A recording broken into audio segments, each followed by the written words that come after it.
Hello and welcome back to my YouTube channel. This is your host Bhaskar and you're watching the Bhaskar Talks.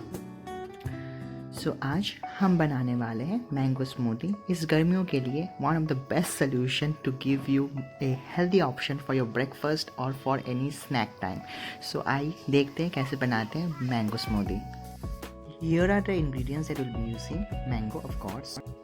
साथ ही black salt, chaat masala powder, curd, oats or a bit of milk. So in a blender add the mangoes first and then oats. उसके बाद add 3 tablespoons of curd and थोड़ा सा milk to make sure of the consistency, and then black salt powder and chaat masala powder. Give it a quick blend and your mango smoothie is ready.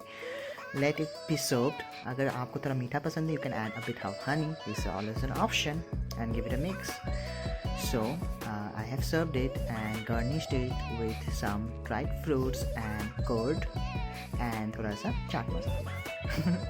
So this is it. Thank you for watching the video.